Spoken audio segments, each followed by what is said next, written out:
Hi friends, welcome to kitchen Kadapa. ఇవాల్టి మన special video పెసర పునుగులు. చాలా సింపుల్గా ఈజీగా చేసుకోవచ్చు. ఈ పునుగులు చాలా టేస్టీగా ఉంటాయి.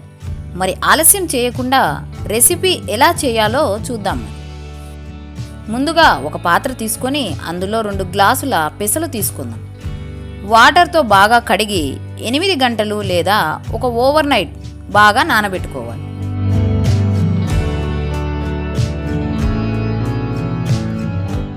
8 గంటల తర్వాత చూస్తే ఇలా చక్కగా నాని ఉంటాయి. ఇప్పుడు వాటర్ తీసేసి ఓ మిక్సీ జార్ తీసుకొని అందులో ఈ నానబెట్టిన పెసలు వేసుకొని ఇలా కచ్చా పచ్చాగా గ్రైండ్ చేసుకోండి.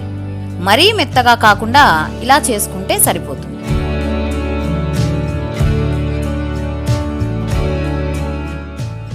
ఇప్పుడు మరొక మిక్సీ జార్ తీసుకొని అందులో 4 పచ్చిమిరపకాయలు, ఒక పెద్ద సైజు ఉల్లిపాయ, 1 టీ స్పూన్ సాల్ట్, కొద్దిగా జీలకర్ర, 1 టీ స్పూన్ అల్లం వెల్లుల్లి పేస్ట్ వేసి మెత్తని పేస్ట్ లాగా గ్రైండ్ చేసుకోండి. ఇలా మెత్తని పేస్ట్ లాగా గ్రైండ్ చేసుకోవాలి. ఇప్పుడు ఒక మిక్సింగ్ బౌల్ తీసుకొని మనం మిక్సీ పట్టి పెట్టుకున్నటువంటి పెసరపప్పును బౌల్లోకి తీసుకుందాం. నానబెట్టిన పెసరపప్పు ఒక గుప్పెడు తీసి పక్కన పెట్టుకొని ఉంచుకుందాం. వీటిని ఇలా చేతితో బాగా నలుపుకుంటూ ఇందులో వేసేసుకోండి. ఇవి పునుగుల్లో అక్కడక్కడా పంటి కింద పడుతూ ఉంటే టేస్టీగా ఉంటాయి. దీనికి మనం మిక్సీ పట్టి పెట్టుకున్నటువంటి పచ్చిమిర్చి, ఉల్లి పేస్టును కూడా ఇందులో వేసుకొని బాగా మిక్స్ చేసుకొని ఒక 10 నిమిషాలు పక్కన పెట్టుకుందాం. ఇప్పుడు స్టవ్ పై ఒక పెనం పెట్టుకొని డీప్ ఫ్రైకి సరిపడా ఆయిల్ వేసుకొని బాగా కాగనివ్వండి. ఈ మిశ్రమానికి 2 టేబుల్ స్పూన్ల కార్న్ ఫ్లోర్ యాడ్ చేసుకొని మిక్స్ చేసుకుందాం.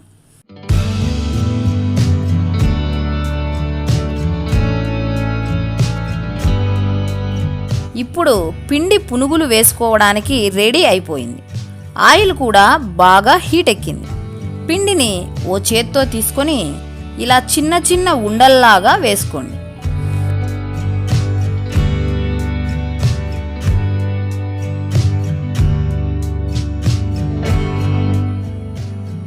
ఇలా బ్రౌన్ కలర్ వచ్చే వరకు గరిటెతో కలుపుకుంటూ తీసేసుకుంటే సరిపోతుంది. అంతే, వేడివేడి పెసరపప్పు పునుగులు రెడీ అయిపోయాయన్నమాట. దీనిని మీడియం ఫ్లేమ్లోనే చేసుకోవాలి. హై ఫ్లేమ్లో చేసుకుంటే త్వరగా మాడిపోతాయి. మీరు కూడా తప్పకుండా ఈ రెసిపీ ట్రై చేసి మీ ఫీడ్బ్యాక్ మాకు కామెంట్ చేసి తెలపండి. మరెన్నో ఇలాంటి ఇంట్రెస్టింగ్ రెసిపీస్ కోసం మా ఛానల్ను ఇప్పుడే సబ్స్క్రైబ్ చేసుకోండి. మరొక వీడియోతో మీ ముందు ఉంటుంది మీ కిచెన్ కడప.